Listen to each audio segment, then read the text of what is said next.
If everybody can hear me okay, my name is Isaiah Batiste. I'm here representing my brand Fireball Findings. I'm here with my good friend Charlie Danhoff, representing Mr. Danhoff's teaching laboratory. And we're here to present to you lending a hand in bringing ball carriers down. This is a study on NFL defenders and tackling contributions. We find that typically, defensive metrics across many sports, whether it's basketball or football, are more limited in scope than offensive statistics. So this is our attempt at making a contribution to that side of the field. So today's topics will include the introduction to where this study came from, what was the inspiration. That was the NFL Big Data Bowl hosted by Kaggle. We'll be going over our approach, our methodology in defensive statistics. We'll also be talking about an example play, basically a few visual aids that will help you understand, defensive tracking measures that we've taken, correlations between defender distance and the ball carrier's speed, and lastly, outcomes for some of these top slowdown defenders, our official metric that we'll be introducing shortly, and conclusion and other works. Okay, so the NFL Big Data Bowl. Charlie and I have been working together for 5 years now in collaboration for these NFL Big Data Bowls. It's a data science competition hosted every year around the holiday season. This year's edition, or the prompt, was about ball carriers and what it takes to bring them down and any sort of contribution that can be made to do so. Just as a small introduction to American football as our topic in the NFL. The goal for the defense is to bring down the ball carrier as soon as possible, whether that is against the run, so a rushing play where a ball carrier receives the ball through a handoff, or if it's through a pass, ultimately the receiver is now a ball carrier and is attempting to move forward across the gridiron, as they say, gridiron or American football. So it is a team effort for the defense to bring this ball carrier down as soon as possible.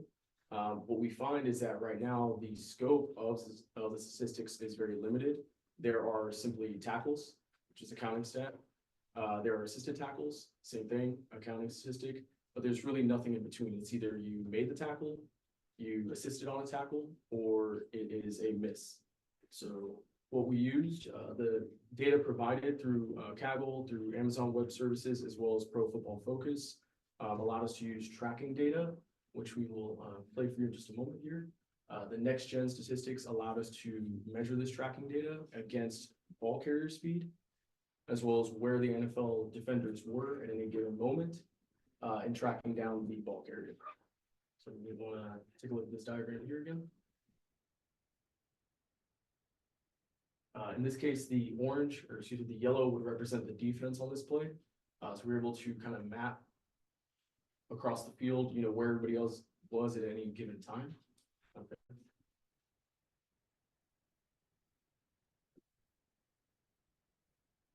Okay, so basically the scope of the project spanned over weeks 1 through 9 of the 2022 NFL season. So there are 32 NFL teams with 22 players active at any given time on the field, with about, say, 70 to 90 plays in any typical NFL game, and each play spanning about 60 frames or so. It made for a very large data set in millions. So we had to break that down, which Charlie will be able to describe in just a moment here. Thank you. Yeah, and then so there's like 1.6 gigabytes of total CSV files, what they provided. And then so we whittled that down with our other author, Chris Haynes, who couldn't make it today. But we whittled that down to just look at our question, which we decided was we wanted to specifically try to attribute, like Isaiah was saying, in addition to the counting stats, people who were measuring those who slow down the ball carrier specifically. So we just wanted the XY coordinates like you see here of the ball carrier and the 11 defenders. It also has a tracker for the football, and then we talk about ball tracking, but so we excluded that.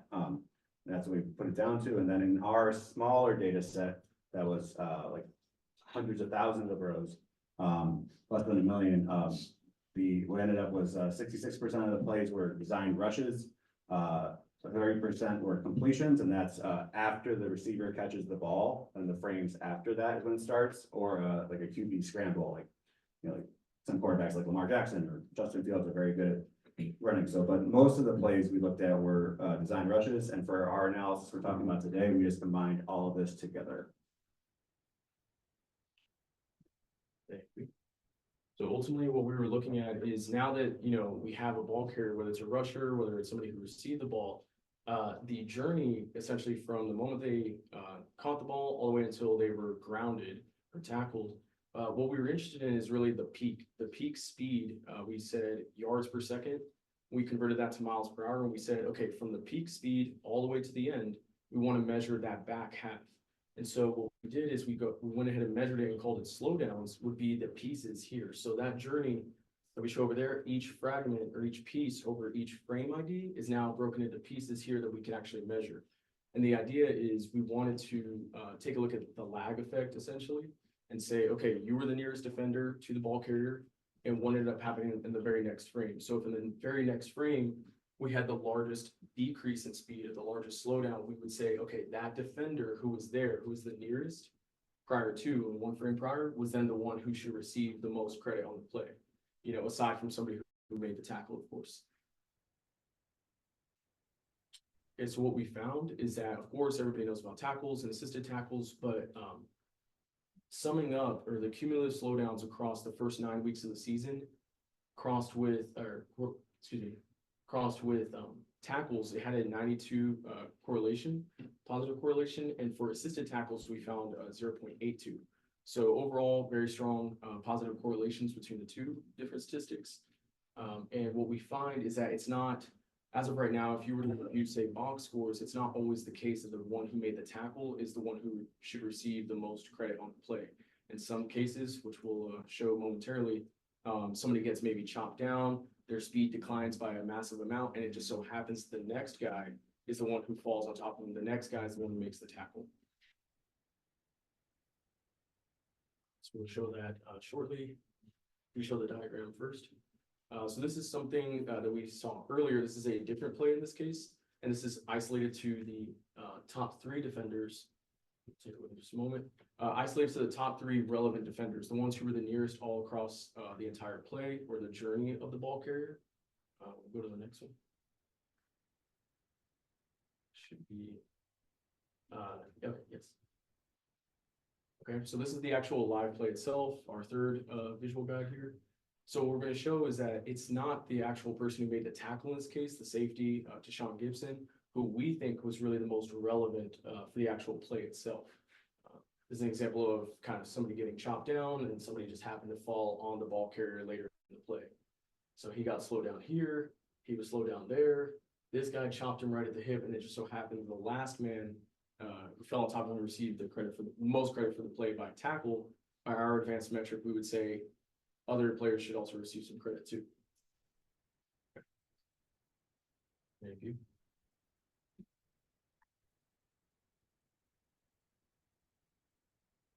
Pass it back to Charlie here.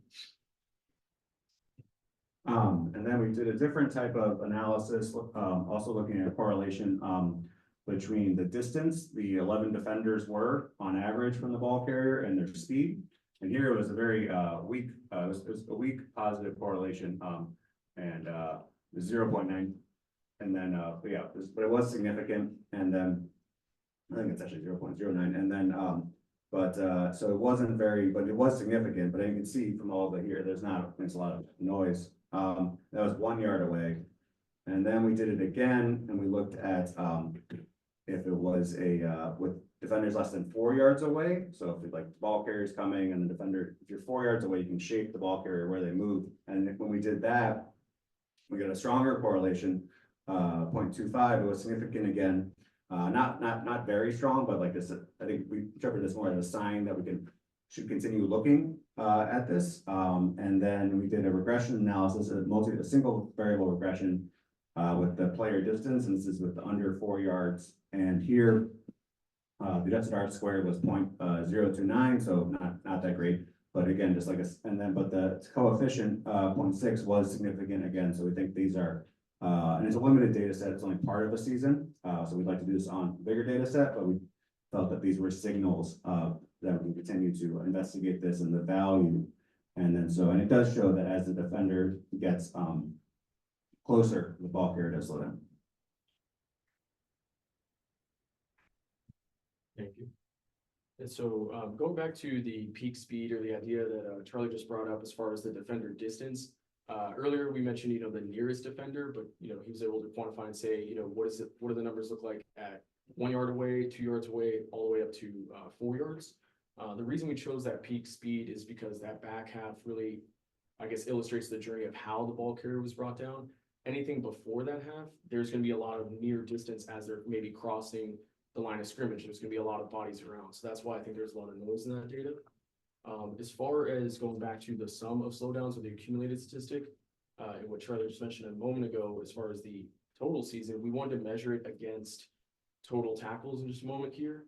These 10 players here were the top 10 in terms of sum of slowdowns. So you can see that CJ Mosley, Jordan Brooks, those were the top 2. And we wanted to measure against how many total tackles they had. So the sorting on the left-hand side, so CJ Mosley is first ranked, number 10, Jordan Hicks. We retained that same sorting, that order from CJ Mosley down to Jordan Hicks. But on the left-hand side, we showed what was their final ranking in terms of total tackles for the rest of the season to see if, that correlates pretty well to match up against that 0.92 positive correlation earlier. What we found is that, the first few positions, CJ Mosley down to Roquan Smith, or even Bobby Ballcarriers, you can see that they're mostly single digit numbers. So you finish top 10 in terms of sum of slowdowns. You also finished top 10 in terms of total tackles. The players who did not finish top 10, 2 of them did not play the full 17 games. So the assumption here is that there were some injuries. What was an interesting case is Jordan Hicks, who played in all 17 games, but actually finished 18th in terms of the total amount of tackles for his 2022 season, but he was a top 10 in terms of some slowdowns. So what we think here is that both coaches and player agents would actually stand to benefit by noticing some of these sort of details. Whether it's a coach who can identify a player as like a leading indicator that they're, hey, the slowdowns are pretty strong. They just so happen to not have the tackles to back it up. We think that in the next game or in the next season, this is somebody who's trending upwards, in terms of some slowdowns being a leading indicator for tackles or assisted tackles. Player agents would be able to negotiate on behalf of their players, so they would stand to benefit too. And of course, the player would be recognized, hopefully, for their efforts. Okay. So just following up on that idea for the conclusion is we would recommend apples to apples comparisons between players as far as looking at their sum of slowdowns. With the list that we show, the top 10 sum of slowdown players were all linebackers. So it wouldn't make sense to compare a cornerback who's mostly going to be involved in the passing game to a linebacker, but maybe corner to corner, if the assumption is that all other things are equal, we would hope to say, hey, maybe you can use some slowdowns at the margin to decide, should this player get more playing time? It's a coaching decision, or based on their efforts, or if an agent should be able to negotiate a better contract for them. You mentioned earlier defensive statistics, and most sports are notoriously hard to come by as far as advanced statistics. So we believe that tracking data, ball carrier speed, this intersection is going to be somewhat helpful. And then also just there's been a lot of great to learn about all these different sports here today, and we think that the concept of defenders being near somebody with the ball and slowing them down has applications to traditional football, soccer, and like the handball was talked about, and other sports as well. So this could be, the concept can apply elsewhere. All right, and then we've also just done some other work. We've done some basketball research. Looked at like 5 years ago, Westbrook's double chances of averaging a triple double in Houston. It didn't work out. They didn't win the championship. But if you're interested in reading more about our work there, and then these are just the lists of our the past big data bowls that we've done. So yeah, like I said, the 5th one, and like the one we did the prior year was looking at the offensive line. So it's looking at different sections of the and then before that was about special teams. So the research, and so we recommend checking out the big data bowl.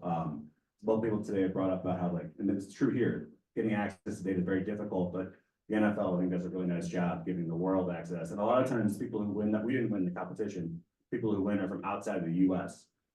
So it's a really nice opportunity. Okay. And thank you for your attention, and thank you to the conference organizer for this wonderful event and all the other great presenters. It's been very nice to learn from all of you today. Thank you. Thank you very much.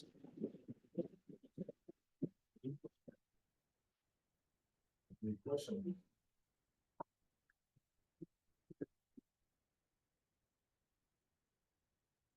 Oh, people don't know American football. Thank you. Do you know if there's any relationship between like the slowdown, people who slow down, and the people who tackle? Like, is there sort of some pairwise correlation or something between those? Do you know? Yes, let's go ahead and go backwards a few slides. This is what we found on the left-hand side would be the 0.92 positive correlation between the slowdowns and the actual tackler themselves. So in many cases, it is the person who's making the largest contribution is the tackler. What we were looking for is the overlooked aspects where it's not the case, to advocate for those players who kind of get overlooked.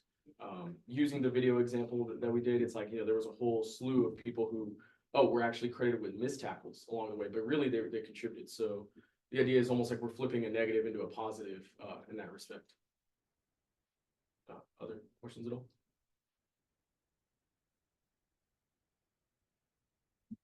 Yeah, another question. Yeah, sorry, I missed the first part of the talk, but do you consider the real-time speed of the players when they're running? Yes, in the data, we measured the yards per second for the ball carrier, converted to miles per hour. Yes, so that's where we identified the peak speed and like the fall off from there. So if it came in pieces, go back a few slides where it came in pieces, we were just looking for that first example, the peak speed was 12.8 miles per hour. And so it slowed down in different chunks. I think we showed like the San Francisco 49ers play, where that player got chopped down, he dropped by 1.62 miles per hour during that exact moment. In frame 57, he lost 1.62 miles an hour. And then from there, his speed rapidly declined to 0. So that's what we were looking for. Really. So you calculate the speed based on the video? No, so we're using the ball tracking within Pro Football Focus. They have all 22 players being tracked, but also the football itself. So that's how we identify who the ball carrier is. And I think they have sensors on the players' helmets. But the NFL has that. So that's all set. Obviously, we didn't do that. That's just provided to you as part of the competition. Yeah. So I was thinking if you want to apply this to other sports, you may have to derive some other ways, like Yes. Yeah. calculating speed from the video itself. Right. We could use some of the papers presented today to help do that. Very interesting. Yes. Yeah, the idea may be that, you know, in the future, if we apply to say soccer, so you know, international football would be the concept that is maybe in common is the idea of like slowing down somebody who's trying to advance up the pitch is the idea. Other questions? Thank you. All right, thank you guys. Then let's put